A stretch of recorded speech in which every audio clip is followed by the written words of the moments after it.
दोस्तों, कल्पना कीजिए, आप एक कॉफी शॉप में बैठे हैं। आपके दिमाग में तूफान चल रहा है। मेरी जिंदगी का क्या होगा? मैं कहाँ जा रहा हूं? सब लोग आगे निकल रहे हैं और मैं? आपकी आंखों में आंसू है, दिल भारी है और आपके ठीक बगल में एक आदमी बैठा है। वही कॉफी शॉप, वही माहौल, वही म्यूजिक, लेकिन वो मुस्कुरा रहा है, अपनी कॉफी एंजॉय कर रहा है। दुनिया उसे खूबसूरत लग रही है।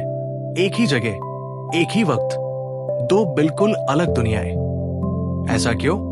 क्योंकि दोस्तों, हम रियलिटी में नहीं जीते, हम अपने थॉट्स की दुनिया में जीते हैं। आज मैं आपको एक ऐसी किताब की कहानी सुनाने वाला हूं जिसने लाखों लोगों की जिंदगी बदल दी। नाम है don't believe everything you think, लेखक जोसेफ न्गुये। तो चाय का कप उठाइए, आराम से बैठिए, क्योंकि अगले कुछ मिनट्स में मैं आपको वो सीक्रेट बताने वाला हूं जो बुद्धा ने 2500 साल पहले कहा था, लेकिन हम आज तक समझ नहीं पाए। पार्ट 1, एक नौजवान की तलाश, ओथा की कहानी। जोसेफ न्गुये एक आम सा लड़का। बाहर से सब कुछ ठीक था, लेकिन अंदर एक खालीपन था। हर रोज एंजाइटी, फियर, फ्रस्ट्रेशन और एक अजीब सी बेचैनी। उसने सब कुछ ट्राई किया दोस्तों। सैकड़ों सेल्फ हेल्प बुक्स पढ़ी, थेरेपी ली, 4 बजे सुबह उठना शुरू किया, डाइट बदली, मेडिटेशन की, स्पिरिचुअल रिट्रीट्स पर गया, मंक से मिला, लेकिन कुछ काम नहीं आया। उल्टा वो और लॉस्ट हो गया। और फिर एक दिन, जब वो अपनी जिंदगी के डार्केस्ट आवर में था, उसे एक मेंटो मिला और उस मेंटो ने उसे एक ऐसा सच बताया जिसने जोसेफ की पूरी जिंदगी पलट दी। वो सच क्या था? आइए जानते हैं। पार्ट 2, बुद्धा के 2 तीर, द 2 एरोज। दोस्तों, बुद्धा ने एक बहुत खूबसूरत बात कही थी। उन्होंने कहा, जिंदगी में जब भी कोई बुरी घटना होती है, हमारी तरफ 2 तीर आते हैं। पहला तीर है वो घटना खुद, वो पेन जो हमें मिलता है, उस पर हमारा कंट्रोल नहीं। लेकिन दूसरा तीर है हमारी रिएक्शन, और वो तीर ऑप्शनल है। मतलब क्या हुआ? पेन अनअवॉइडेबल है, लेकिन सफरिंग ऑप्शनल है। अब आप सोच रहे होंगे, भाई ये तो थ्योरी है, प्रैक्टिकली कैसे करें? बस यही सवाल जोसेफ के मन में भी था, और जवाब उसे एक बहुत सिंपल सी बात में मिला। पार्ट 3, सबसे बड़ा रहस्य, थिंकिंग ही सारे दुख की जड़ है। दोस्तों, ध्यान से सुनिए, क्योंकि अब मैं आपको वो बात बताने वाला हूं जो शायद आपकी जिंदगी बदल दे। सारे साइकोलॉजिकल सफरिंग की एक ही जड़ है, हमारी अपनी सोचना, थिंकिंग। आप कहेंगे, अरे यार, ये क्या बात हुई? प्रॉब्लम्स तो बाहर है, जॉब, रिलेशनशिप्स, पैसा, फैमिली। रुकिए, एक छोटा सा एक्सपेरिमेंट करते हैं। सोचिए, आप अपने फैमिली के साथ सोफा पर बैठे हैं, टीवी देख रहे हैं, सब हंस रहे हैं, लेकिन आपके दिमाग में क्या चल रहा है? कल ऑफिस जाना है, वो बॉस, वो डेडलाइन। बस आप उसी पल नर्क में पहुंच गए, जबकि आसपास सब स्वर्ग है। अब एक और सवाल, अगर आपके दिमाग में ये थॉट ही ना आता कि आप अपनी जॉब से नफरत करते हैं, तो उस पल आप कैसा फील करते? जवाब, हल्का, खुश, पीसफुल। समझे? जॉब ने आपको दुख नहीं दिया, जॉब के बारे में आपकी सोचना ने आपको दुख दिया। हम रियलिटी में नहीं जीते दोस्तों, हम अपनी परसेप्शन ऑफ रियलिटी में जीते हैं। पार्ट 4, खाली नाव की कहानी। एक ज़ेन कहानी सुनाता हूं, बहुत पावरफुल है। बहुत साल पहले एक यंग मंक था। उसे मेडिटेशन में बहुत गुस्सा आता था। हर छोटी आवाज पर वो भड़क जाता। कोई चल रहा है, कोई बोल रहा है, चिड़िया चहचहा रही है, वो परेशान हो जाता। उसके गुरु ने कहा, जा झील के बीच नाव में बैठकर मेडिटेशन कर, वहां कोई डिस्टर्ब नहीं करेगा। मंक खुश हो गया, रोज नाव में बैठता, बीच झील में जाता और शांति से ध्यान करता। एक दिन वो मेडिटेशन कर रहा था, अचानक धड़ाम, कोई नाव उसकी नाव से टकराई।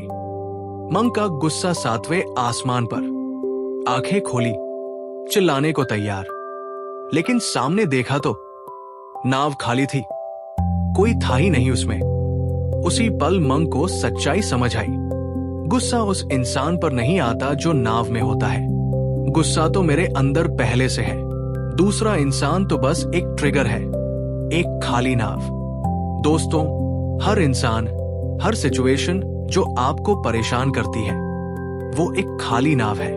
आपका रिएक्शन, आपकी थिंकिंग, वही असली दुश्मन है। Part 5, thoughts versus thinking. ये फर्क समझ लिया तो जिंदगी बदल जाएगी। अब यहां एक बहुत इंपॉर्टेंट बात है। जोसेफ कहते हैं थॉट्स और थिंकिंग दो अलग चीजें हैं। थॉट, विचार, ये एक नाउन है। ये अपने आप आता है, यूनिवर्स से आता है, इसमें एफर्ट नहीं लगती।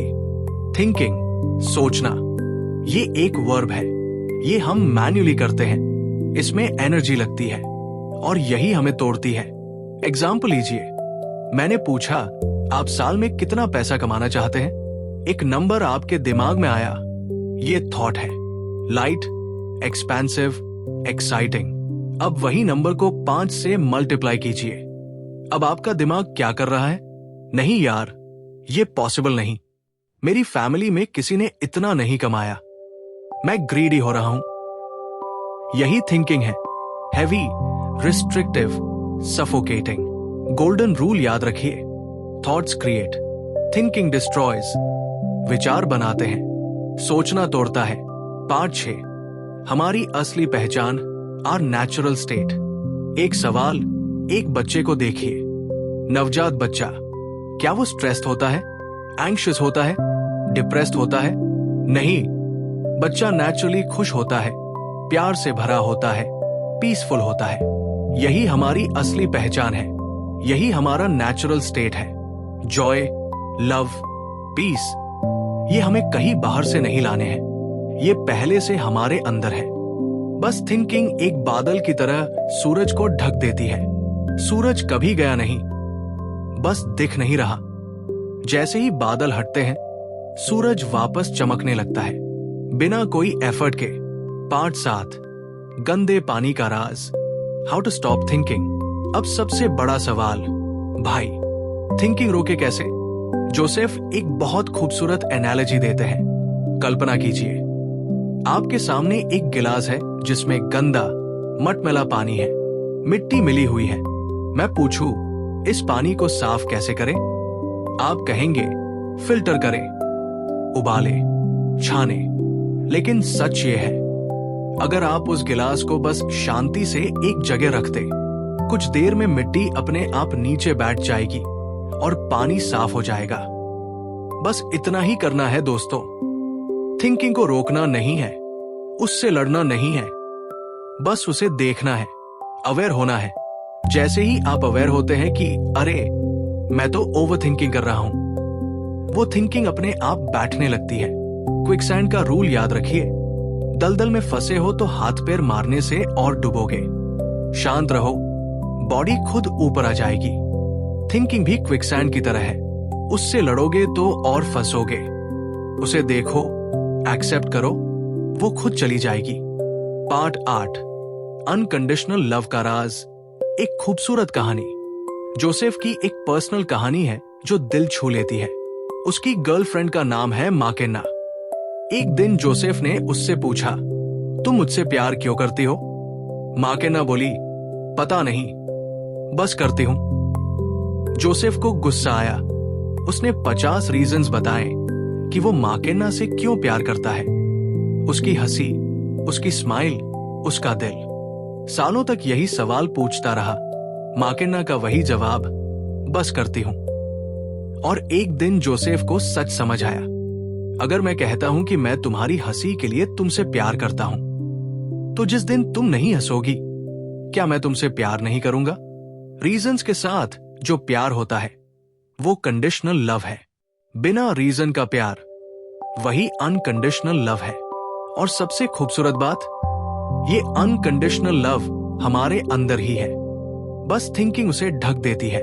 पार्ट 9, गोल्स, इंस्पिरेशन से बनाए, डेस्परेशन से नहीं। अब आप पूछेंगे, अगर सोचना बंद कर दे तो गोल्स का क्या होगा? एम्बिशंस का क्या होगा? बहुत अच्छा सवाल।